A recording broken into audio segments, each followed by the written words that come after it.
саяси институттардың тиімділігі экономикалық дамудың тікелей факторына айналып отыр. Бұл реформадан не ұтамыз?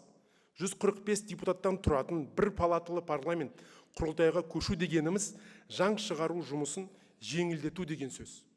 Қос палатының орнына бір ғана парламент болғанда заңдар ұзақ талқылаудан өтпей тез қабылданады.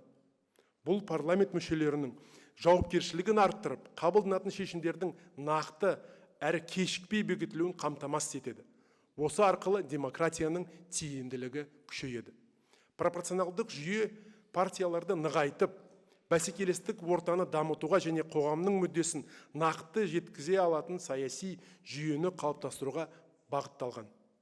Бизнесті дамытуға, мектептер мен ауруханалар салуға, инфрақұрылымды жақсартуға қажет заңдар жедел қабылданады. Биліктің халық алдындағы ашықтығы, цифрлық технологияларды пайдалану арқылы есеп беру жауапкершілігі одан әрі жақсарады. Бұл реформа бизнеске қатысты заңдар мен талаптардың тұрақты әрі түсінікті болуына қамтамасыз етеді. Кәсіптен дамуын ұзақ мерзімге жоспарлауға жол ашады.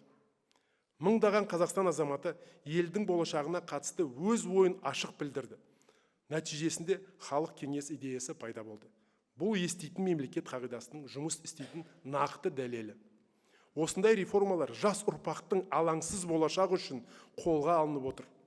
Экономиканың заманауи талаптарға сай дамуы, жаңа мүмкіндіктерді пайда болуы, жастардың білімін, қабілетін ел ішінде жүзеге асыруды қамтамасыз етеді.